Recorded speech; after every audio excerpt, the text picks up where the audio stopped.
Kahit anong gawin ni Luna, ay bumalik pa rin siya sa taong pinili ng kanyang pamilya na magiging asawa niya. Pilit niyang inawasan at tinakbuhan ng kasal dahil sa hindi niya kilala at mahal ang taong pinili para sa kanya.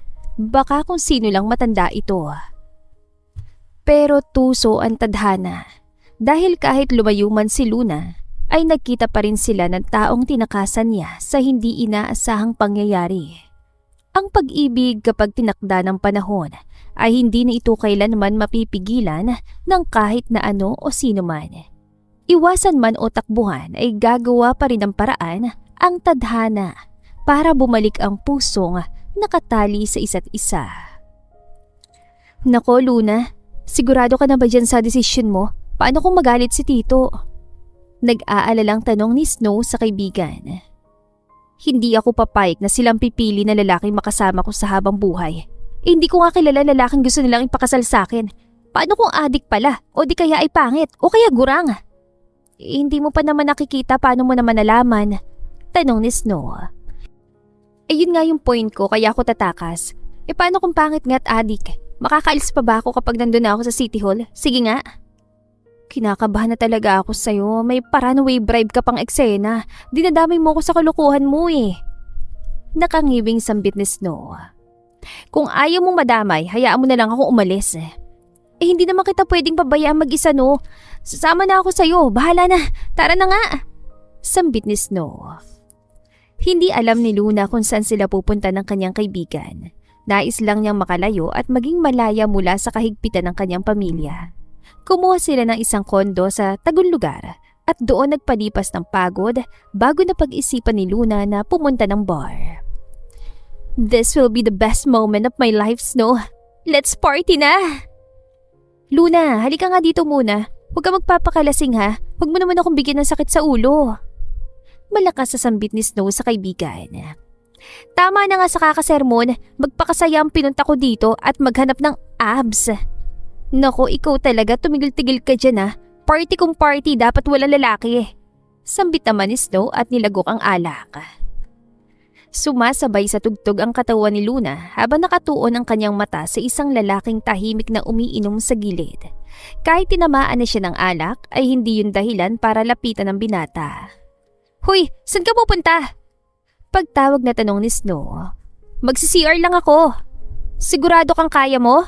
Tanong ni Snow. Oo, kaya ko, huwag kang mag-alala. Enjoy ka lang dyan, babalik ako agad. Nagtatakang inangat ni Clyde ang tingin sa babaeng biglang lumapit sa kanya. Nakangiti lamang ito nakatingin sa kanya at alam ng binata na lasing lang ito kaya pinabayaan na lang niya. Hi, pwede bang magtanong sa ng CR? Excuse me, I'm not a staff here, hindi ko alam. Sungit mo naman, nagtatanong lang naman ako. Miss, doon ka sa kabila. Hindi ko na kaya. Samahan mo ko, please. Napailing na lang si Clyde sa inasta ng dalaga. Hindi niya ito pinansin at pinagpatuloy ang kanyang pag-inom.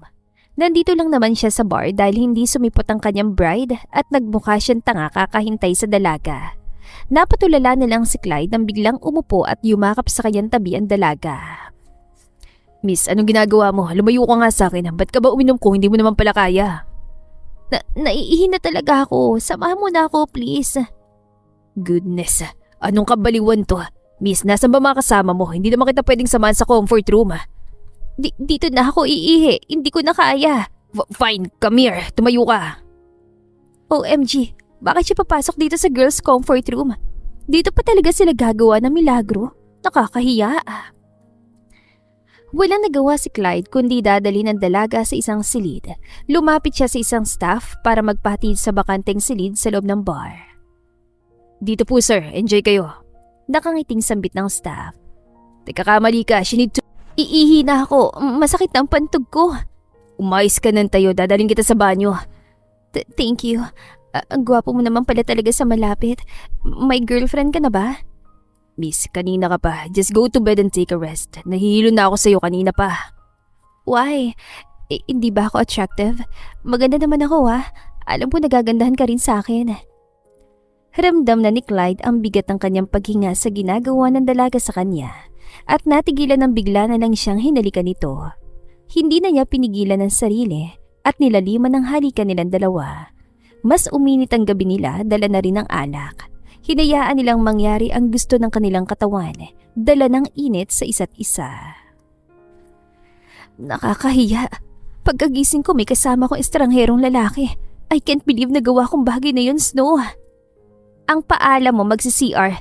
Kaloka ka talaga, Luna. Paano na yun ngayon? Taas kilay na tanong ni Snow sa kaibigan. Anong paano na?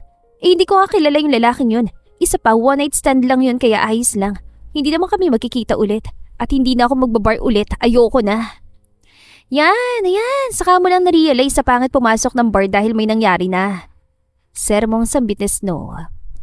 Kaya nga, nagsisisi naman ako sa nagawa ko eh. Pero nangyari na kaya kalimutan na lang natin. Sa paglipas ng ilang araw ay naging abala si Clyde sa kanilang kumpanya. Ngunit hindi pa rin mawala sa kanyang isipan ang dalagang nakasama niya sa bar. Hindi niya maintindihan kung bakit siya iniwan ito ng bigla, gayong pananagutan niya naman ito. Tumunog ang kanyang cellphone sa may lamesa at inabot niya ito at sinagot ang pagtawag na iyon. Dad, wala ka pa ring balita sa asawa mo.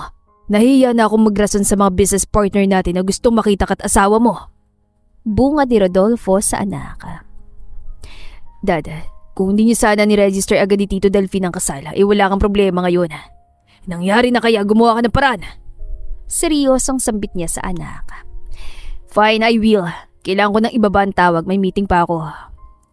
Pagsisinungaling ni Clyde sa ama bago ibinaba ang tawag. Napabuntong hininga na lang siya dahil sa ginawa ng kanyang ama at father-in-law niyang pag-register sa kasal niya at sa unika iha ng mga Robles. Hindi naman talaga niya hinanap ang dalaga dahil gusto niyang kusang babalik ito dahil naiintindihan niya ang nararamdaman ng dalaga. Sir Clyde? Pagtawag ni Ken sa kanyang amo pagbukas ng pintuan. Yes, kami na. Natapos mo na bang pinapagawa ko? Yes po sir.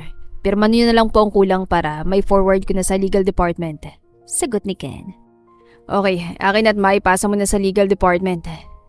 Nga pala sir, mamayang gabi may entrepreneurship and innovation seminar kayong kailangang puntahan. Paalala ni Ken. I got it. Siguraduhin mo na kahandaan ang dapat dalhin para sa seminar. Noted po sir. Sagot ni Ken bago umalis ang opisina ni Clyde.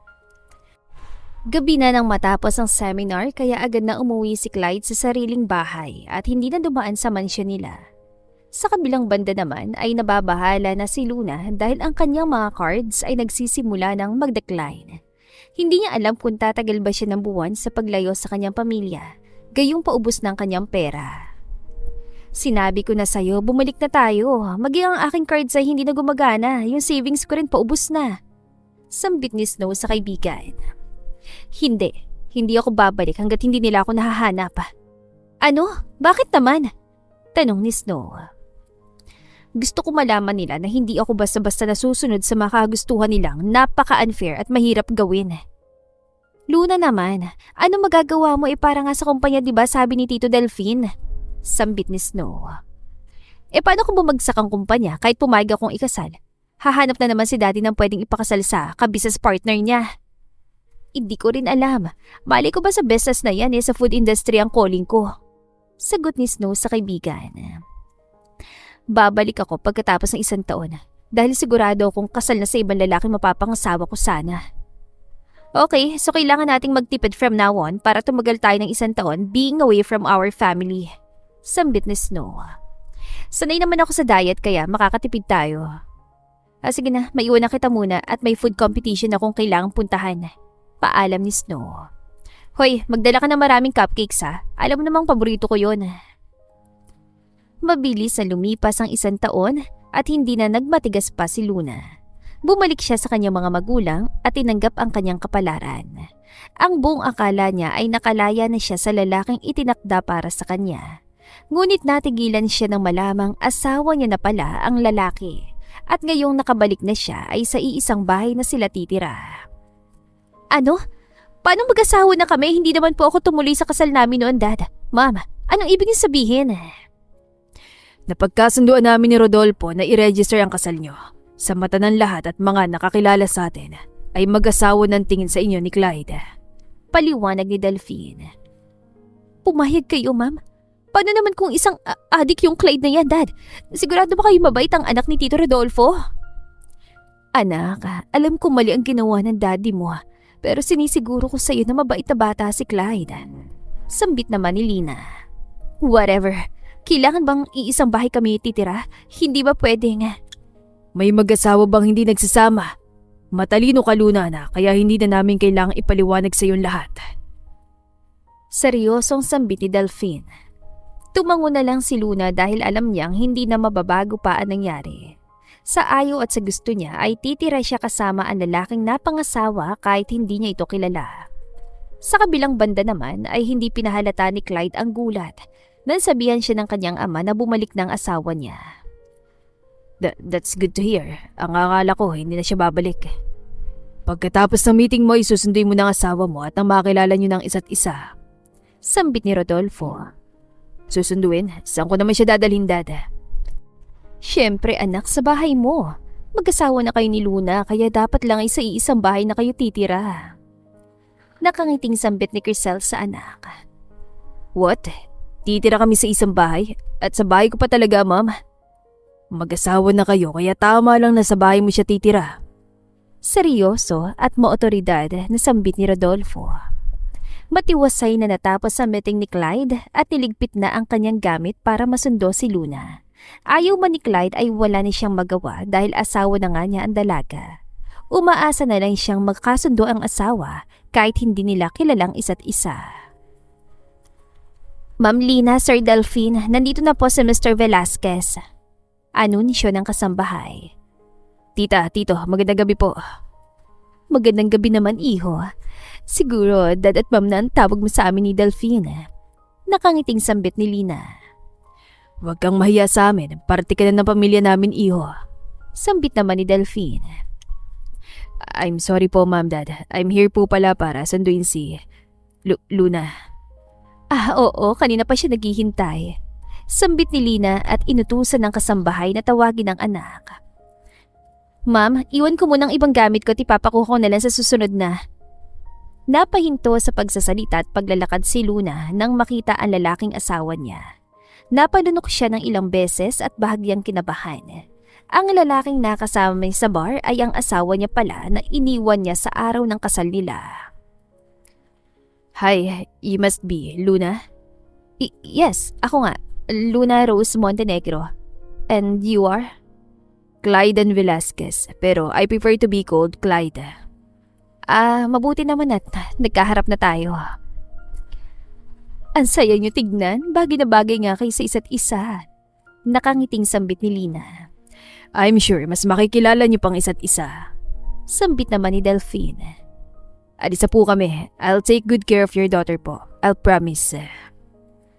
Hindi pa rin nagpapahalata si Clyde sa pagkabigla dahil nasa harapan niya ang babaeng nakasiping niya sa bar noon ay ang babaeng tinakasan siya sa araw ng kasal dapat nila ay iisa lang.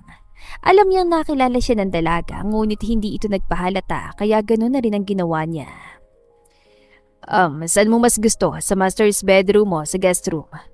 Sa guest room na ako. Bahay mo naman ito kaya ako na mag-a-adjust. Ituring mo na ring bahay mong bahay ko. Kasal naman tayo after all. Gusto ko na linawin, Mr. Velasquez.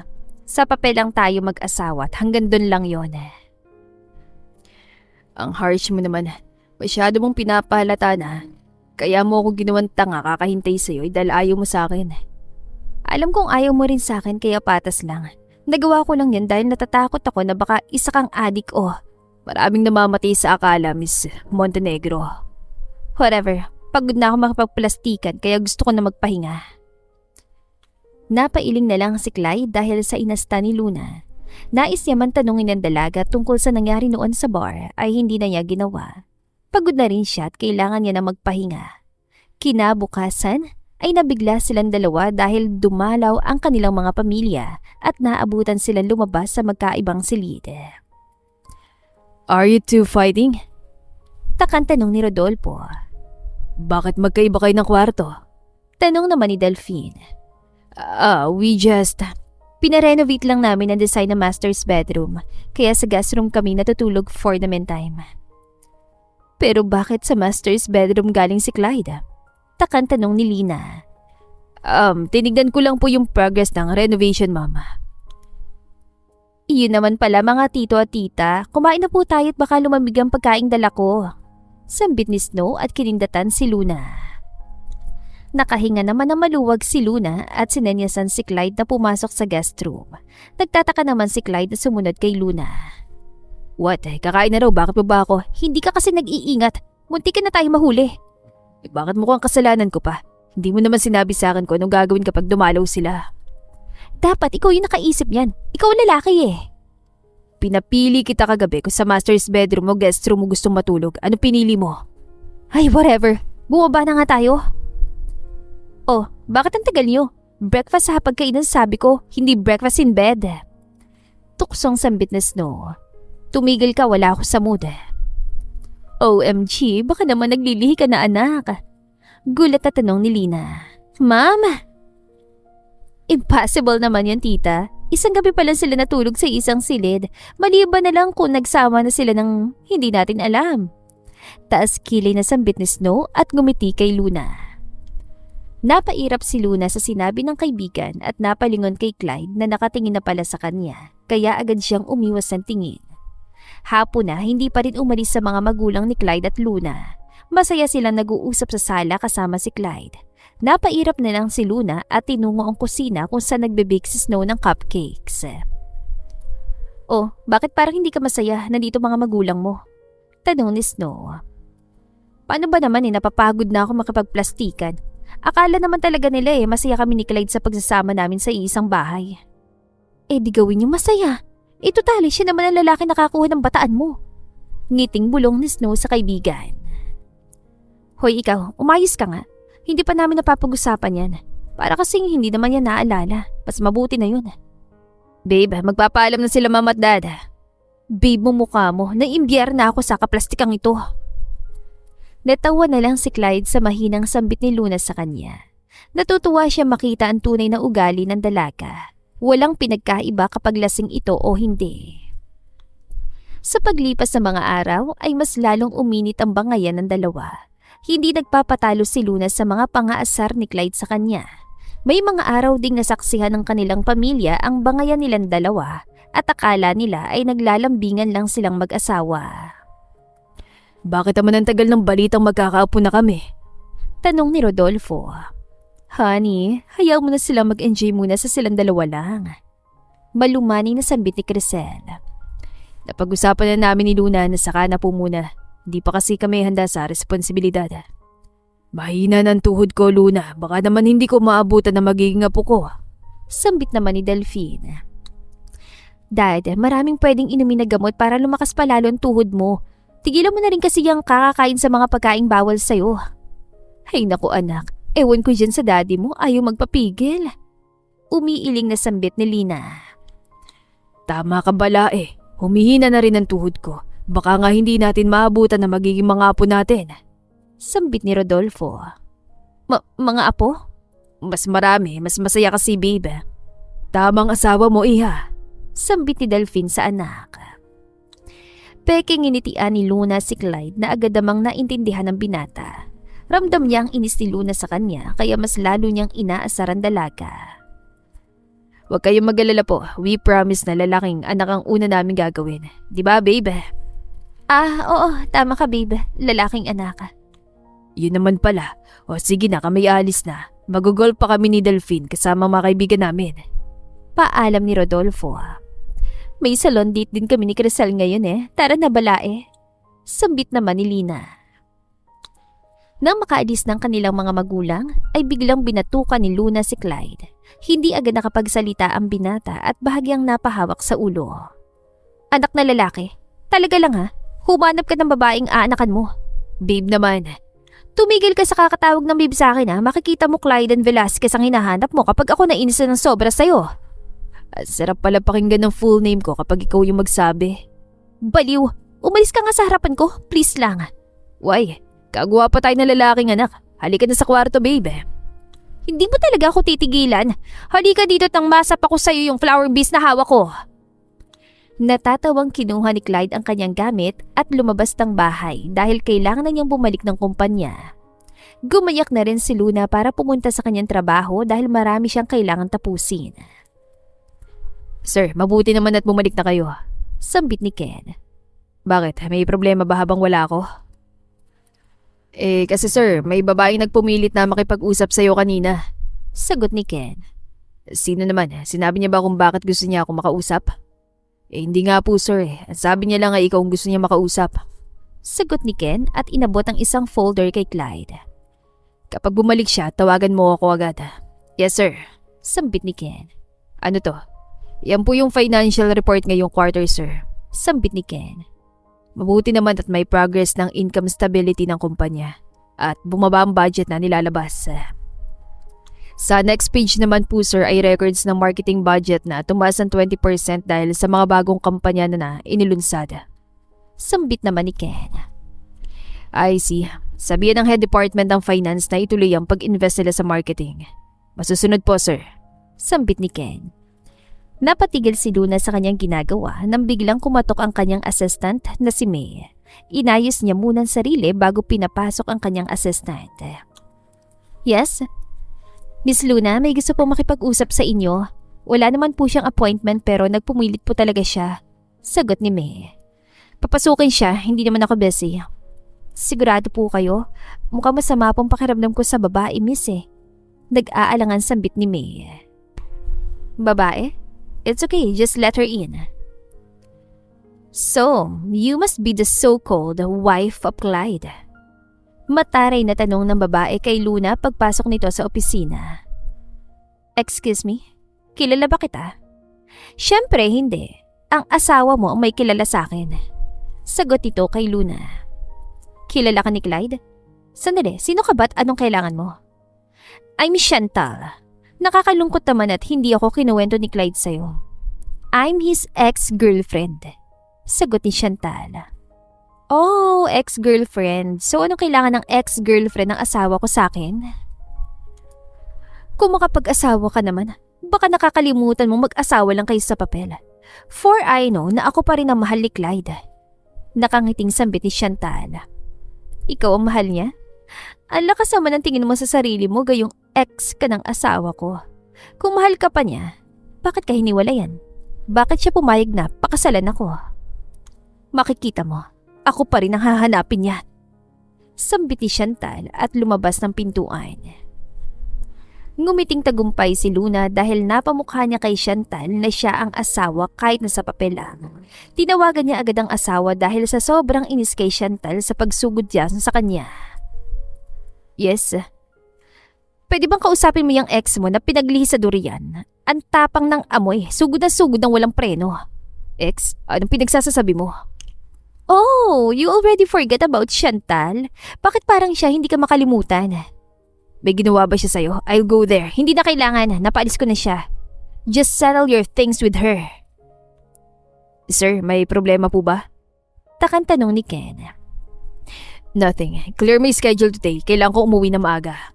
Okay po, sir. Sambit ni Ken. Nakakainis. Akala mo naman talaga kung sino siya eh. Ex naman siya ni Clyde. Bakit ka naman nagagalit dyan? Don't tell me na apektuhan ka sa sinabi niya. Tanong ni Snow sa kaibigan. Bakit naman ako maapektuhan? Nainis lang ako dahil sa pagsugod niya sa opisina ko. Kung ano na lang sinasabi ng mga empleyado sa kumpanya. Hayaan mo na, hindi ka pa sanay sa kanila. Alam mo namang tinaguri ang chismosa mga empleyado mo. Sambit ni Snow at kinain ng watermelon na hinanda ni Luna. Nandito ka pala, Snow. Ah, oo, nakipagkwentuhan lang sa misis mong tumaas ang blood pressure. Sambit ni Snow. Mukhang napaaga yatang uwi mo ngayon, Mr. Velasquez. Namiss kasi kita, Mrs. Velasquez. Baliw. I think kailangan ko nang umalis. Mukhang you two need privacy. Nakangiting sambit ni Snow at kinuha ang kanyang bag. Are you okay? Sigurado ka bang walang ginawa si Chantal sa'yo? Paulit-ulit, wala nga. Hindi naman ako magpapatalo sa kagaya niyang walang modo. I'm sorry sa ginawa niyang pagsugod. Ano bang ginawa mo sa kanya at hindi kanya makalimutan? Mukhang mahal niyo pa rin ang isa't isa. Bakit hindi na lang kayo magbalikan? Why would I? Iba nang gusto ko, matagal nang wala kami at mas lalong hindi ko siya mahal. Oo talaga? Sino naman kayang babaeng bago nagpapatibok ng puso ni Mr. Velasquez? Seriously, Luna? Siguro nga bato talagang pusong meron ka. What? Anong pinagsasasabi mo dyan? Hoy, bumalik ka rito, kinakausap pa kita! Pagod ako, Luna. I have to rest na. Hindi pa rin maintindihan ni Luna ang sinabi ni Clyde sa kanya. Nagpahinga na lang siya ng maramdaman ng pagod. Nagtatakang pumasok ng sabay si Clyde at Luna sa mansyon ng mga Velasquez. May handaan at kasiyahang nagaganap sa loob ng bahay. Nagulat sila nang sabay na sumigaw ang kanilang mga magulang at mga bisita ng congratulations sa kanilang dalawa. Sandali, Dad. Ma'am, ano nangyayari? Bakit may party dito? Anong meron na hindi namin alam? Congratulations anak dahil magkakaapo na kami sa inyo. Masayang sambit ni Lina. Magkakaapo kayo? Sa amin? Congratulations, Mr. Velasquez. Bati na matandang bisita. Congratulations, Rodolfo. Magiging lolo ka na talaga. Bati naman ang kaibigan ni Rodolfo. Sandali, ano? Luna, wag mo sirain ang party. Look around, ang daming bisita. Hindi ko gusto nangyayaring ito, Clyde. Saan nila nalaman ang balitang walang katotohanan na ito? Anong binubulong ng dalawa dyan? Takang tanong ni Delphine. Mga anak, bakit parang hindi kayo masayang nalaman namin ang pagbubuntis nyo? Tanong naman ni Crisel. Hindi po, we're happy. Kailangan lang ni Lunang magpahinga muna. Walang problema, naiintindihan namin ang nararamdaman ng buntis. Sambit ni Lina. You two can go upstairs na. Bumaba na lang kayo kung bumuti ng pakiramdam ni Lina. Sambit naman ni Crisel. Pabagsak na umupo si Luna sa kama at napaawang ang bibig. Tila ay hindi niya maproseso ang nangyayari. Inis niyang tinignan si Clyde na nakatingin lang sa kanya na may pag-aalala. Bakit mo ako pinigilan na sabihin ng totoo ha? Alam mo bang kaganapang ito? Paano ko naman malalaman na nangyayari dito sa mansyon kung nasa trabaho ko? Sige nga. Bakit mo ako pinigilan na sabihin ng totoo? Gusto mo bang mapaya ang pamilya natin sa mga bisita? Kakayanin mo bang kahiya na matatanggap ng pamilya mo kapag sinabi mong hindi ka buntis? Mag-isip-isip ka nga, Luna. Ay, oh my gosh! I can't believe this! Kanino ba nila nakuha ang balitang buntis ako? Nakakainis naman. Maghintay na lang tayo hanggang mawalang excitement nila saka natin sabihin ng totoo. Magpahinga ka na, ako na lang bababa. No, kailangan kong bumaba. I cannot let Dad na ma-disappoint sa akin. Pero maiintindihan niya ang bumaba na tayo. Lumipas sa mga araw ay nakapag-decision na si Clyde at Luna na sabihin ng totoo sa kanilang mga magulang. Pagkababa nila ng hagdan ay naaabutan nilang masayang nag-uusap ang kanilang mga magulang tungkol sa magiging kasarian ng kanilang apo. Natigilan saglit si Luna dahil sa kasiyahan ng kanyang mga magulang. Hindi siya tumuloy sa sala at pumunta ng kusina na agad namang sinundan ni Clyde at Snow. Ayos ka lang ba, Luna? Baka naman talaga totoong buntis ka. Nag-aalalang tanong ni Snow. Hinaan mo ang boses mo. Paano naman ako mabubuntis hindi naman kami alam mo na. I swear, we didn't. Kaya hindi ko alam kung kanino nila nalaman ng balita. Hindi ko rin alam. Nagulat na lang ako na tumawag ka sa akin, Luna. Naku, paano na yan ngayon? Sasabihin niyo na ba ang totoo? Tignan niyo nga, ang saya-saya nila. Nag-aalala pa rin sambit ni Snow. Hindi na muna ngayon. Sa ibang araw na lang. Kailangan ko nang pumunta ng opisina. Marami pa akong kailangan tapusin. Sabay na tayo. Pupunta rin naman ako sa trabaho.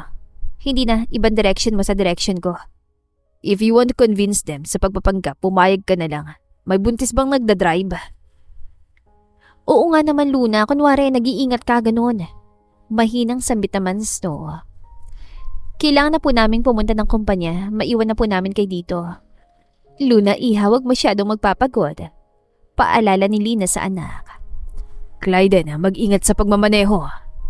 Paalala naman ni Rodolfo. Mag-iingat kayo sa biyahe, Luna, Clydes. Sambit naman ni Snow. Napahawak na lang si Luna sa kanyang ulo at panay ang kanyang buntong hininga sa buong biyahe. Nawala na lahat ng kanyang lakas at gana na magtrabaho. Hindi na niya alam kung ano ang pwedeng gawin sa nangyayari. Ano ng plano mo ngayon? Pwedeng tumahimik ka muna, naiirita ako sa boses mo. Fine, ang init-init ng ulo mo. Tinatanong ko nga para naman makatulong ako. Hindi, Pwede bang huwag mong unahin ang init ng ulo mo? Solusyon ang kailangan natin. Hindi natin kailangan magtalo. Ay, sorry, hindi ko kasi alam kung anong gagawin ko. Naiirapan na ako sa mga nangyayari. No, it's okay. I'm sorry kung umiba ang tono ng boses ko. Gusto mo bang hindi na muna pumasok sa trabaho ngayon? Kung pwede lang, gusto kong magpahangin muna. Gusto kong lumayo muna kahit sandali. Okay, let's do that. Magpahinga ka na muna dyan at mahaba-haba pang biyahe natin. Pero paano ang trabaho natin? No worries. Tawagan ko lang assistant ko para makontak niya ang sekretary mo. Nagising si Luna dahil sa pagtawag ni Clyde sa kanyang pangalan ng ilang beses at mahinang pag-alog niya sa kanyang balikat. Gabi na pala at nagtataka niyang nilibot ang pamilyar na paligid at napatingin kay Clyde. We're here sa rest house ng pamilya mo. Paano mo nalaman ang papunta dito? I mean, paano mo nalaman na rest house to ni Mommy? Kinuwento niya sa akin the other day. Sinabi niya rin sa akin na dito ka nabuo kaya tumahimik ka. Pumasok na tayo. Bakit ayaw mo makinig? Dito ko naman daw talaga ginawa ng mama at dad mo. Pwede ba, Clyden? Pagod ako at nagugutom. Okay, magluluto na muna ako, misis ko. Magpahinga ka muna. Magluluto? Bakit? May mga gamit at pagkain ba dito para makapagluto ka? Yes, misis ko. Pinahanda ng mami mo last week kaya magpahinga ka na sa kwarto, misis ko. Misis mo, mukha mo. Napailing na lang si Clyde at sinimulan ng pagluluto ng dinner nila ng dalaga. Mabuti na lang at maraming pagkain na pwedeng lutuin. Pagkatapos niya magluto, ay dinala niya sa kwarto ang mga pagkain dahil alam niyang pagod na si Luna. Hey, wake up. Kailangan mo munang kumain. Oh, luto na pala. Bakit mo naman dinala dito? Pwede naman sa labas tayo kumain. Breakfast in bed. Alam kong pagod ka. Kumain na tayo habang mainit pa. Thank you. Marunong ka pala magluto. Ikaw ang unang babae na pinaglutuan ko. Kahit si mama, hindi pa natikman ang luto ko. Kahit si Chantal? At bakit naman siya nasali sa usapan? Nagsiselos ka ba sa kanya? Ako? Magsiselos? Bakit naman? Ano ba kita? I'm your husband. Nakalimutan mo na. Tumahimik ka na. Kumain na tayo ng tahimik. Nagpresinta si Luna na maghugas ng kanilang pinagkainan pero tumanggi si Clyde. Sinamahan na lang niya ang binata sa kusina at kumuha ng inumin sa ref. Agad siya dinignan ni Clyde nang ininom niya ang beer. Siguraduhin mo hindi ka magkakalat kapag nalasing ka dyan sa iniinom mo What? Hindi ako tanga, Luna, para hindi malaman na ikaw nakasama ko nun sa bar. So, naalala mo. Bakit hindi mo sinabi? Ang akala ko hindi mo naalala kaya hindi mo sinabi. I respect your choice kaya hindi na kita kinausap tungkol sa nangyari. I'm sorry, Clyde. Nabigla lang talaga ako sa desisyon ni Dad kaya ako tumakas at pinaghintay ka sa wala. It's okay. I'm just glad na ikaw palang runaway bride ko. At natuloy pa rin naman ang honeymoon natin. Baliw. Sumeryoso ka nga kung ano nung pinagsasasabi mo dyan. Seryoso ako. I'm happy nung sinundo kita sa inyo. Dahil akala ko hindi na tayo magkita pagkatapos na nangyari sa bar. Mukhang hindi ka naman masaya nun Parang galit ka nga dahil tinakbuhan kita. Hindi ako galit. Na-disappoint lang at nagmukhang tanga kasama ang judge. I'm really sorry. Babawi ako sa'yo someday. How about now na someday? Ngayon? Ano naman gusto mo ng ganitong malalim na ang gabi? Kung anong hinihingi ng mga magulang natin. Tumigil ka nga. Matulog na tayo. Good night. Nagmamadaling tinungo ni Luna ang kwarto dahil alam niyang namumulan ang kanyang magkabilang pisngi. Sasandal na sana siya nang biglang pumasok si Clyde kaya siya napatayo. Ano ginagawa mo dito? Obviously, matutulog. Ano? Bakit dito? May ibang kwarto ba bang pwedeng matulugan? Isa lang naman ang kwartong meron itong rest house nyo. Pero, don't worry, dito na ako sa lapag matutulog. Hindi na, tabi na tayo. Kunwari ka pa, alam ko namang hindi mo gusto matulog sa lapag. Yun naman pala Good night, misis ko. Good night. Sigurado ka bang ayaw mo akong bigyan ng apo mga magulang natin? Matulog ka na, tigilan mo na yung pantasya mo. Natigilan si Luna nang pinaharap siya bigla ni Clyde at nilapit ang katawan nila. Ramdam niya ang lakas ng kabog ng kanyang dibdib at nararamdaman niya ang bawat paghinga ni Clyde. I really like you, Luna. Magmula nung nasa bar tayo at matapos na nangyari, ikaw pa rin ang naiisip ko. Kaya hindi ko hinanap ang asawa ko na ikaw pala. Paano kung hindi akong asawa mo? Sinong pipiliin mo? Ako na nakasama mo sa bar o ang asawa mo? Bakit pa ako mamimili kung iisa lang naman kayo? Hindi niya maikaila ang pagkasabik sa binata. At dahil na rin sa init na dala ng alak, ay sinunggaban niya ng isang mainit na halik si Clyde. Nilalima naman ang binata ang halikan nilang dalawa at pareho silang habulang hininga, naghiwalay ang kanilang mga labi. Mainit nilang pinagsaluhan ng gabing yun at pinaramdam sa isa't isa ang init na kanilang nararamdaman. Sir, bumalik na naman po siya. Sabi niya, kilala niyo raw siya. Bunga ni Ken kay Clyde. Anong pangalan niya? Sinabi niya ba? Chantal po, sir. Chantal Ramirez. Sagot ni Ken. Letter E na. I told you, hindi ko na kailangan ng appointment dahil kilala naman ako ng CEO nyo. Sambit ni Chantal at umupo sa harap ni Clyde. Iwan mo muna kami, Ken. Masusunod po, sir. Sambit ni Ken at lumabas ng opisina ni Clyde. Bakit ka nandito? Anong kailangan mo? Seriously, Clyde? Wala mo lang bang I miss you o kumusta ka? I can't believe you. Umiiling na sambit ni Chantal. I'm busy, Chantal. Kung wala kang kailangan, makakaalis ka na. Alam kong hindi mo siya mahal. Napilitan ka lang naman, di ba? Napakasalan siya. Sambit ni Chantal at hinawakan ng kamay ni Clyde. Pwede ba? Huwag mo nang pakialaman at kausapin pa si Luna. Tigilan mo yung kabaliwan mo. Babe, I'm sorry, okay? Na-curious lang naman ako kung sino siya, kaya ko siya pinuntahan. Paliwanag ni Chantal. Tigilan mo ko, Chantal. Makakaalis ka na. Marami akong kailangang tapusin. Fine, aalis ako. But promise me na pupunta ka mamaya sa birthday party ko. Sambit ni Chantal. I'm busy. Clyde, you promise me na pupunta ka. Hindi ka nakapunta last birthday ko. Baktol ni Chantal. Fine, just leave na, okay? Lumipas ang ilang araw ay palaging naiinis si Luna sa ex ni Clyde dahil palagi niya ito nakikita na pinupuntahan ng dalaga ang kanyang asawa. Hindi man aminin ni Luna ay ramdam niya ang selos sa tuwing kinakausap ni Clyde si Chantal. Nagtatakang tinignan ni Snow ang kaibigan dahil mukha itong nanlumo habang nakaupo sa sala. Nilapag niya ang cupcakes at cookies na dala niya at tinabihan sa pag-upo si Luna. Mukhang pinagsakluban ka yata ng langit at lupa. Anong problema mo dyan? Tanong ni Snow. Nakakainis kasi ang ex ni Clyde. Parang linta kung makayakap, dinaig pa ako. Yan ang sinasabi ko eh. Lumabas din ang pagiging selosa mo dyan sa asawa mo. Umiiling na sambit ni Snow. Hindi ako nagsiselos. Naiirita lang talaga ako sa mga linta. Sa akin ka pa nagsinungaling, Luna Montenegro? Sambit ni Snow.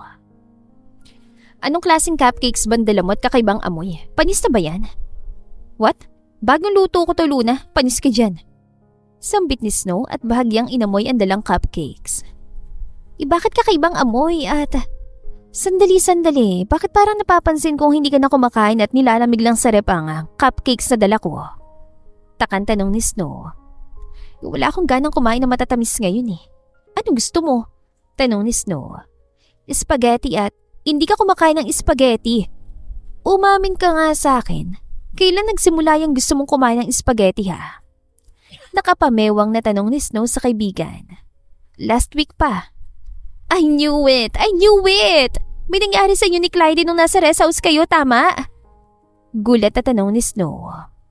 Snow, anong pinagsasasabi mo dyan? Wala nangyari, buntis ka! Sigurado akong buntis ka!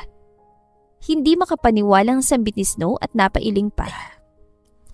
Hindi, imposible ang sinasabi mo. Umupo ka nga. Kailan ka huling dinatnan? Usisan tanong ni Snow. Last month. Oh my gosh. OMG, buntis ka nga. Magkakababy ka na. Masayang hiyaw ni Snow. Kinabukasan ay masayang pumunta si Luna sa opisina ni Clyde para sabihin ang masayang balita. Alam niyang matutuwa ang binata kapag nalaman niyang magkakaanak na silang dalawa. Ngunit nawala lahat ang saya at excitement ni Luna nang marinig ang pinag-uusapan ng kanyang asawa at ni Chantal. Hindi mo pwedeng ikaila ang pagbubuntis ko, Clyde, dahil ikaw naman talagang ama.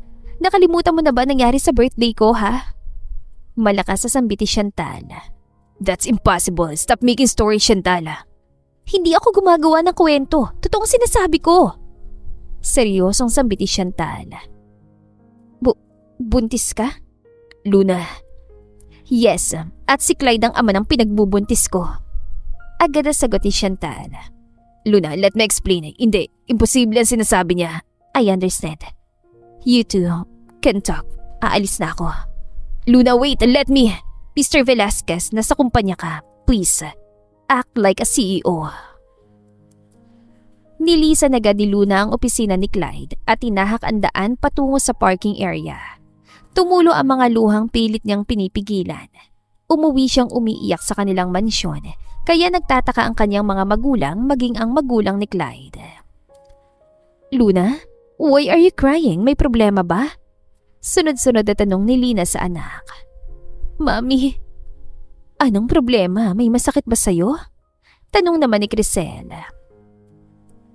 Buntis po si Chantal. Buntis po siya. Chantal? You mean ang ex-girlfriend ni Clyde? Takang tanong ni Crisel. Don't tell me, si Clyde ang... Dad, Mom, let me explain. Anong gulo itong pinasok mo, Clyde? Hindi ka ba nahihiya sa mga magulang ni Luna, ha? Galit at sunod-sunod na tanong ni Rodolfo sa anak. Rodolfo, kumalma ka. Clyde, anak, ano tong nangyayari? Totoo bang ikaw ang... Mom, hindi ko alam. Lasing ako kaya hindi ko alam ang nangyari. Rodolfo, please. Uuwi niyo muna ang anak niyo. Ayoko mauwi sa sakitan na nangyayaring ito. Seryosong sambit ni Delphine. Luna, please, kausapin mo ko. Gusto ko na magpahinga, Dad. Ayoko mapagos, hindi. Nakakabuti sa anak ko. Go upstairs, anak. Take your rest. Sambit ni Lina. Anak, Luna, anong ibig mo sabihin? Luna, please, kausapin mo ko. Clyde, let's go. Maotoridad na sambit ni Rodolfo. Ma'am, Dad, please, hayaan niyo ako makausap ang asawa ko, please. Clyde, iho, huwag ngayon. Sambit ni Lina. Walang nagawa si Clyde kundi ang lumabas ng mansyon at sumunod sa kanyang mga magulang. Tinanggap niya ang galit ng kanyang ama, maging ang mapagmahal at maunawing ina niya ay hindi siya kinampihan sa nangyari. Hindi niya maintindihan ang huling sinabi ni Luna kaya mas lalo siyang hindi makapag-concentrate sa kanyang mga gawain.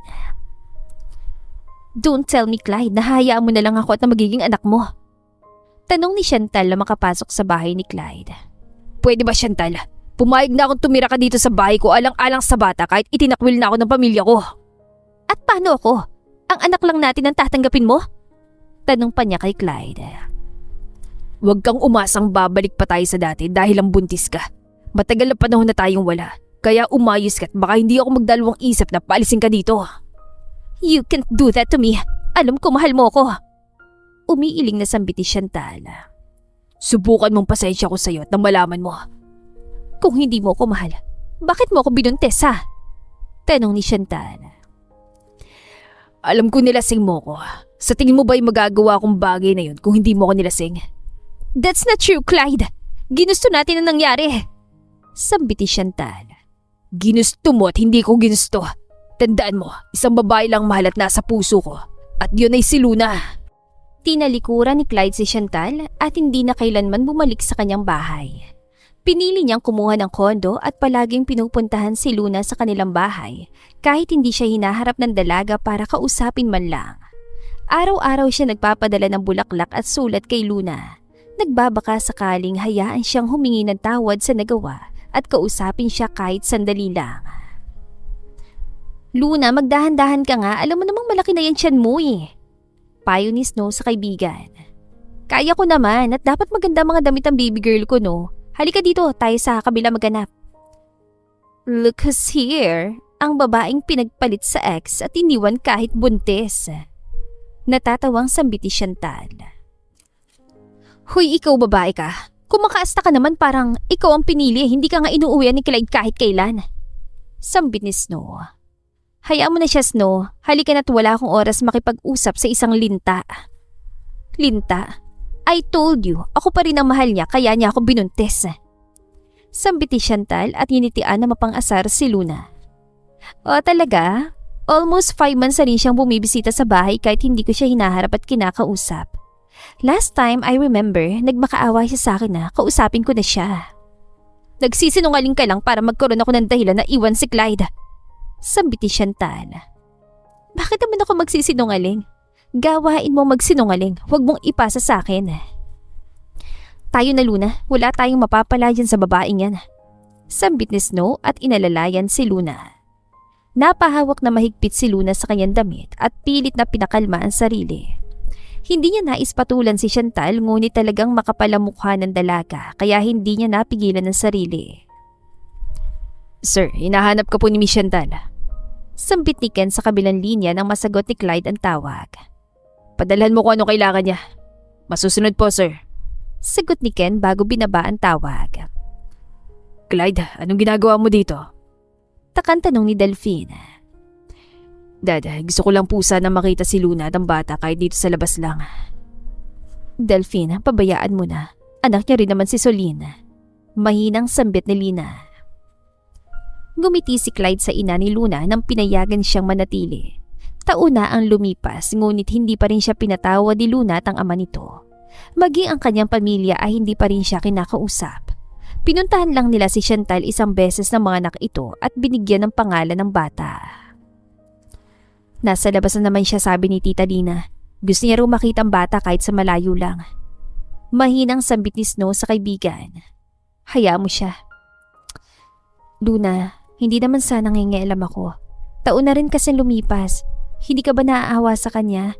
Walang araw, buwan at hanggang ngayon palagi siyang umaasa na kausapin mo man lang siya. Mahina pa ring sambit ni Snow. Naiintindihan kita, Snow. Pero ayokong agawin ang atensyon niya. Meron na silang anak ni Chantal kaya mas gusto kong ituon niya sa kanilang atensyon niya. Hindi naman natin siya pwedeng pilitin. Ikaw naman kasi ang mahal niya kaya bumabalik pa rin siya dito kahit hindi mo kinakausap o ipakita man lang si Soline sa kanya. Mahabang sambit ni Snow. Tama si Snow. Ayoko ring lumaki ang apo ko na walang kinikilalang ama. You have to let go of the past, Luna. Seryosong sambit ni Delphine. Huwag mo sanang mamasamay ng sasabihin ko, anak. Pero ramdam namin ang dati mong pagmamahal niya sa bata at sayo. Sambit naman ni Lina. Naiintindihan ko po, Ma'am, Dad. Hindi ko lang po kasi kaya na mag-away kami ni Chantal dahil lang sa pagiging ama ni Clyde sa mga anak namin. Nakapagpasya na si Luna na hayaang makita at makasama ni Clyde ang kanilang anak. Ngunit hindi niya pa rin hinaharap si Clyde kahit ilang beses nang pumupunta ito sa kanila para sa anak nila. Si Luna po, ma'am. Hindi niya pa rin po ba ako handang kausapin? I'm sorry, iho. Hindi naman namin pwedeng pilitin si Luna. Sambit ni Lina. Just give her more time, Clyde. I'm sure kakausapin ka rin niya ulit. Sambit naman ni Delphine. Naintindihan ko po. Pakisabi na lang po na salamat dahil pumayag siya makalapit ako kay Solina. You can bring her with you. Sigurado ko na miss din siya ng mami at daddy mo. Nakangiting sambit ni Lina. Maraming salamat po. Ibabalik ko rin siya sa around 4 po. Pinasyal muna ni Clyde ang anak at bumili ng mga bagong laruan. Abot langit ang tuwang nararamdaman niya dahil nakasama niyang anak. Nabigla siya nang may hindi kilalang babae ang lumapit sa kanya. Kilala ba kita, miss? I'm sure nakita mo na ako sa birthday party ni Chantal. Nakalimutan mo na siguro. Nakangiting sambit ito kay Clyde. Sorry if hindi kita maalala. Ayos lang, mabuti naman at tinanggap mong anak ni Chantal kahit hindi ikaw ang ama. Nakangiti pa ring sambit ng ama. Excuse me? Anong ibig mong sabihin? Hindi pa ba sinabi sa ni Chantal na buntis na siya nung umuwi siya ng Pilipinas? Takang tanong nito kay Clyde. Nakalimutan ko na rin siguro. Makakalimutin ka talaga. Pero hindi ko makakalimutan ng kalasingan mo noon. May binanggit ka pang pangalan na Luna ba yon kaya nag-walk out si Chantal at hindi bumalik? Natatawa ang kwento niya ng babae kay Clyde. Nakakahiya naman pero I have to go na. Salamat. Ikumusta mo naman ako kay Chantal. Bye. Sambit ng babae bago umalis. Hindi makapaniwala si Clyde sa nalaman kaya agad niyang tinawagan ng kanyang assistant na si Ken para ipagawa ang nais niya. Pinakalma niya ang sarili bago dinalang anak sa kanilang mansyon. Tawagan mo agad ako kapag may result ng DNA. Sabihan mo, Doktor, make it faster. Masusunod po, sir. Sambit ni Ken sa kabilang linya. Ma'am, Dad, nandito na po kami. Soline, may apo. Namiss ka ni Lola. Come here. Nandito ang kapatid mo. Masayang sambit ni Crisel. Ano nangyari sa'yo? Hindi ka ba masaya na pinayagan ka na makasama ang anak mo? Tanong ni Rodolfo sa anak. Meron akong kailangan gawin, Dad. Please, kayo munang bahala kay Solin at Hiraya. Nangako kong ibabalik ko si Solin ng 4 p.m. Kayo na muna ang maghahatid. Okay, mag-iingat ka kung saan ka man pupunta, anak. Paalala ni Crisel. Sir, ito lang po yung kuha ng CCTV footage namin sa araw ng birthday ni Miss Chantal. Sambit ng staff. Gusto ko lang makita ang footage na lumabas si Chantal at hindi bumalik. Yes po, sir. Dito po sa camera 4 makikita niyo lumabas si Miss Chantal around 10 p.m. at bumalik ng 11 a.m. Paliwanag ng staff habang nakaturo sa screen ng laptop. Maraming salamat. Walang anuman po, Mr. Velasquez. Sambit ng staff. Lumabas ng hotel si Clyde na puno ng galit at puot ang nararamdaman ng kanyang puso dahil sa ginawa ni Chantal. Ang resulta na lang ng DNA ang kailangan niya para masiguro ang lahat ng kasinungalingan ni Chantal. Nalagay ko na sa sasakyan ang mga pinamili natin. Sambit ni Snow pagbalik. Thank you, halika na. Saan naman tayo pupunta na naman? Hindi ka ba napapagod maglakad habang buhat-buhat mo si Solin? Tanong ni Snow sa kaibigan. Hindi naman halika na at kumain na muna tayo. Nagugutom na rin kasi ako. O sige, doon na tayo sa paborito nating kainan. Ako na muna ang kakarga dito kay Solin. Sambit ni Snow. Ako na mag-order. Humanap ka na muna na maupuan natin sa gilid para hindi tayo mahirapan. Luna, dito! Pagtawag ni Snow sa kaibigan. 15 minutes pa daw na ma-serve yung in-order natin. Okay na yun para naman makarest muna tayo. Tulog ng bata, nilagay ko na sa stroller niya. Masakit na kamay ko. Sambit ni Snow. Ngayon alam mo na kung gaano kahirap mag-alaga ng bata. Oo, pero kakayanin ko naman. Wait, si Chantal yun Bakit ibang lalaki ang kasama niya at buhat pa si Hiraya? Biglang tanong ni Snow at nakatingin sa kinaroroonan ni Chantal. Baka naman ka mag-anak, hayaan mo na yan. Ayokong lumapit yan dito kapag nakita niya tayo. Parang hindi ako convinced na kamag-anak. May kamag-anak bang nag-holding hands? Umiiling na tanong ni Snow. Kumain na tayo, huwag mo na siyang tignan baka makahalata. Alam mo, may nasagip akong chismis sa kakilala ko. Ang sabi may saltik daw yung si Chantal sa utak. Mahinang sambit ni Snow. Hayan ka na naman hayaan mo na buhay niya yan. Umuwing puno ng galit si Clyde sa kanyang bahay habang hawak ang resulta ng DNA nila ni Hiraya. Naabutan niyang kanyang ina na nilalaro si Hiraya kaya binigay niya sa kanyang mga magulang ang envelope at maging sila ay nagtataka. Nakatingin lang si Clyde kay Chantal ng derechahan kaya namutla ang dalaga. Paano mo nagawang manloko ng tao Hindi ka na kontento sa pagsira ng relasyon namin ni Luna tapos pinangkin mo sa akin ang batang hindi naman akong ama. What? Anong pinagsasabi mo dyan? Ngayon ka nga lang umuwi dito tapos ganyan ka pa? Balik na tanong ni Chantal. Huwag ka nang magsinungaling pa. Alam ko ng lahat kaya sabihin mo sa akin ang totoo ngayon din. Anong ibig mo sabihin, Clyde? Takan tanong ni Crisel sa anak. Hindi ko anak si Hiraya. Hindi ko siya anak. Anong kalokohan ang sinasabi mo? Gulat na tanong naman ni Rodolfo. Walang nangyari sa amin ni Chantal. Nakita ko ang footage ng CCTV sa hotel. At ang DNA result na yan ay ang pagpapatunay na hindi ako ama ni Hiraya. Kumalma ka muna.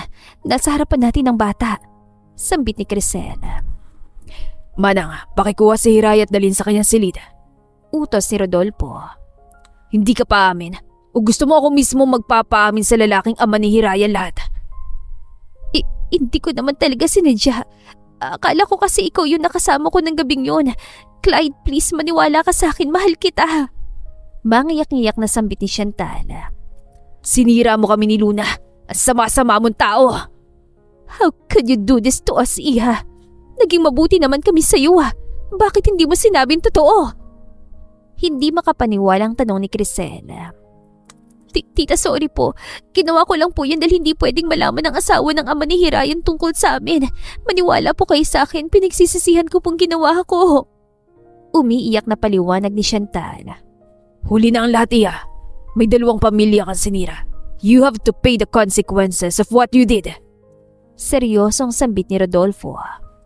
Hindi kita mapapatawad sa ginawa mo. Umalis si Clyde at pinaharurot ang kanyang sasakyan papunta sa mansyon ng mga Montenegro. Malalim na ang gabi pero pinili niyang manatili sa labas at naghihintay na kausapin siya ni Luna. Anak, hindi mo ba talaga siya kakausapin? Kanina pa siya dyan at gustong-gusto ka niya makausap. Mahinang sambit ni Lina. I will, ma'am. Oras na rin siguro para harapin ko siya. Sigurado ka pa? Huwag mong pilitin kung hindi mo siya kayang harapin. Sambit naman ni Snow sa kaibigan. Luna, sa loob tayo mag-usap. Luna, I'm sorry. I'm really sorry pero maniwala ka sa akin, wala nangyari. Tama na, Clyde. Tama na. Kalimutan na lang natin ang nangyari at mag-focus na lang tayo sa pagiging mga magulang ni Soline. Hindi ko anak si Hiraya. What? Walang nangyari sa amin ni Chantal nung birthday party niya. Lumabas din sa DNA result na hindi kami magkaano-ano ni Hiraya. Sandali. Kung nagsisinungaling ka lang para makuha ang tiwala ko ulit ay nagkakamali ka. Niyakap na mahigpit ni Clyde si Luna at hindi ito hinayaang makawala ang dalaga sa kanyang bisig kahit pilit siyang tinutulak ni Luna. Hindi niya hahayaang mahiwalay muli sa babaeng mahal at gagawin niya ang lahat para mabawi ang kanyang mag-ina. Kaya naman pala magka-holding hands, totoong ama pala ng bata. Sambit ni Snow. Kahit malaki ang galit ko kay Chantal, ay naawa pa rin naman ako sa kanya. Ginawa niya yun para sa kapakanan ng anak niya. Talagang may awa ka pa sa kanya, kahit nga ama ng anak niya, hindi siya tinanggap pati ng anak niya. Sambit pa ni Snow. Kaya nga naaawa ako lalo na sa bata, walang kamuwang-muwang sa mga nangyayari. Paano na yan? May pag-asa pa ba kayo ni Clyde ngayong alam mo ng totoo? Tanong ni Snow sa kaibigan. Hindi ko alam. Nasaktan ko siya sa mahabang panahon. Aasa pa ba akong mamahalin niya pa rin ako na nagawa ko? Hindi natin alam kung hindi mo tatanungin, di ba? Makabuluhang sambit ni Snow. Sandali, tumatawag si Mami. Hello, Ma'am? Si Chantal nandito sa bahay. Chantal, please, bitawan mo na ng bata. Nasasaktan na siya. Rinig na sambit ng ina ni Luna sa kabilang linya. Ma'am, ano nangyayari? Uuwi na ako. Ano nangyayari? Bakit narinig ko sumigaw si tita? Nag-aalalang tanong ni Snow. Si Chantal na sa bahay. Hindi ko alam bakit kailangan na nating umuwi bilis. Hindi na natapos si Clyde ang kanyang meeting at agad na nilisan ng conference room nang matanggap ang text ng kanyang ina. Buong akala niya itumigil na si Chantal sa panggugulo niya ngunit hindi pa pala. Mama, Dad, oh my gosh, anong ginagawa mo sa anak ko? Bitawan mo si Soline, please. Chantal, bakit mo ba ito ginagawa? Huwag mo namang idamay ang bata. Hindi ba ikaw may kasalanan ng lahat ng ito, ha? Inago mo sa akin si Clyde. Inago mong ama ng anak ko dahil ang anak mo lang ang mahal niya. Galit na sambit ni Chantal. Mag-uusap tayo ng maayos, please. Bitawan mo ng kutsilyo, baka masaktan mo ang bata. Nagmamakaawa ako sa'yo bilang ina, please. Kasalanan mo lahat. Ilang beses kong hiniling na sana namatay ka na lang para hindi mawala ng amang anak ko. Umiiyak na sambit ni Chantal. Luna, nasaan ang bata? Chantal, huwag mong sasaktan ng anak ko. Sana ganyan ka rin mag-alala kapag si Hiraya na mapahamak. Ang gusto ko lang naman ay mahalin mong anak ko. Hindi ba pwede yun, ha? Bakit dito sa batang ito'y sobrang mahal na mahal mo? Galit na sambit ni Chantal at nilapit ang kutsilyo kay Soline. Chantal, please, huwag mong gawin yan. Clyde ang bata, Diyos ko. Mahal ko si Hiraya na parang tunay na anak ko. Kaya mali ang iniisip mo. Please, mag-usap tayo na maayos. Dahan-dahang nilapitan ni Clyde si Chantal at agad na kinuha ng hawak nitong kutsilyo. Kinarga naman agad ni Luna ang anak palayo. Kahit na ganoon ang ginawa ni Chantal, ay naaawa pa rin siya sa kanya bilang isang ina na walang ibang gusto ay ang mahalin ng kanyang anak. I'm sorry. Please, huwag niyo saktan ang anak ko. Luna, please, tanggapin ko lahat ng galit mo sa akin. Huwag mo lang saktan ang anak ko, nagmamakaawa ako sa'yo. Umiiyak niyan sambit at hinawakan ng kamay ni Luna. Hindi ako kailanman nagalit sa anak mo. Matagal na rin kitang napatawad, Chantal, at naiintindihan ko nararamdaman mo. Chantal, iha. Pagtawag ni Crisel habang buhat-buhat si Hiraya. Mahal namin ang bata kahit sino man ang ama niya. Napamahal na siya sa amin kaya hindi namin siya magagawang saktan. Sambit naman ni Rodolfo. I promise to be a good father kay Hiraya. Huwag kang mag-alala. Sana'y mahanap mong kapatawaran sa sarili mo. Tinanggap ni Chantal ang kanyang kaparusahan at hindi naman siya pinabayaan ni Luna. Dinala siya sa isang pribadong mental health care para doon matutukan ang kanyang kalagayan. Araw-araw naman siyang dinadalaw ni Luna at palaging binibigyan ng mga pictures ni Hiraya. Maraming salamat. Kahit sa kabila na nagawa ko sa iyo ay pinatawad mo pa rin ako. Nakayukong sambit ni Chantal. Kalimutan natin ang nangyari sa nakaraan. Kailangan mong magpagaling para sa anak mo. Maraming salamat, Luna. Hindi mo naman kailangan dalawin ako palagi dito dahil hindi ko deserve ang kabutihan mo. Mahinang sambit ni Chantal. Hindi kita dinadalaw para kaawaan. Pumupunta ako para kamustahin ka at ipaalala sa iyong may anak na naghihintay. Sana'y mapatawad mo sarili mo sa lahat. Oh, ano? Kumusta naman ang babaeng yun? Tanong ni Snow na makasakay na si Luna sa kotse. She's healing at sana tuloy-tuloy na. Hindi talaga kita maintindihan kung bakit binibigyan mo ng oras ang Chantal na yan. Kinupkup mo pang anak niya. Hindi makapaniwalang sambit ni Snow habang nagmamaneho. Mahirap maging ina, Snow. Gagawin ng inan lahat para sa kanyang anak kahit ikapahamak niya pa ito. At balang araw maiintindihan mo kung bakit ko piniling alagaan at mahalin si Hiraya. Lumipas sa mga araw at naging masaya ang pamumuhay ni Luna. Hindi niya kailanman pinabayaan ang anak ni Chantal na si Hiraya. Minahal niya ito na parang tunay na anak at mas lalong napuno ng sayang kanilang tahanan. Araw-araw ding nililigawan ni Clyde ang kanyang asawa. Nais niyang tugunan ang kanyang pagkukulang sa asawa at anak niya. Flowers daw para kay Mrs. Velasquez. Pinadala na naman ng Mr. Mo. Nakangiting sambit ni Snow at binigay ang bulaklak sa kaibigan. Palagi na lang siya nagpapadala. Gusto mo naman, ay sus, kunwari ka pa, abot langing ang ngiti mo. Tuksong sambit ni Snow. Bilisan niyo nang maghanda, taghihintay na si Crisel at Rodolfo sa atin. Sambit ni Lina. Yes ma'am, ang mga bata po, gising na ba? Kanina pa, ikaw na lang hindi pagising dyan sa panaginip mo. Tukso ulit ni Snow. Masaya silang naligo sa private resort ng mga Velasquez. Kahit maraming nangyari ay nanatili silang masaya at kinalimutan ng mga hindi magandang bagay na nangyari sa nakaraan. Snow, tama na yan. Dali mo na dito mga bata. Sandali, nag-e-enjoy pa nga sila eh. Sambit ni Snow. Bakit hindi ka pa naligo? Natatakot ka ba sa dagat? Hindi lang naligo, natatakot na agad. Hindi ba pwedeng mamaya na? Namiss ko talagang kamalditahan mo, misis ko. Kaya mahal na mahal kita eh. Mahal? Sino? Ako? Sino pa bang misis ko? Ikaw lang naman. Mahal ka dyan. Lumayo ka nga sa akin. Anong ginagawa mo? Proposing to be your husband forever. Ano? Anong pinagsasabi mo? Tumayo ka nga dyan. Tinitignan na nila tayo. Hindi ako tatayo dito hanggat hindi mo sasagutin ang tanong ko. Will you let me to love you and our children forever? Ayaw pa ba ako? Siyempre, I will. Masayang niyakap at hinalikan ni Clyde ang asawa. Pumalakpak naman ang kanilang pamilya at mga kaibigan. You may now kiss your bride. Sambit ng pare. I love you forever and more than anything, misis ko. Mahal na mahal din kita. Mabuti naman at hindi ka na babansagang runaway bride. Tuksong sambit ni Snow at tumawa silang lahat. Namuhay na puno ng saya at pagmamahal sa isa't isa ang mag-asawa. Magkasama nilang hinarap ang bagong yugto ng kanilang buhay, kasama na rin ang kanilang mga anak at mga mahal sa buhay. Sa hinaba-haba man ang kanilang naranasang sakit, ay sa simbahan din ang kanilang patutunguhan upang sumumpa ng kanilang mga walang hanggang pagmamahalan. At dito na po nagtatapos ang ating kwentong pag-ibig. Maraming salamat po sa pakikinig.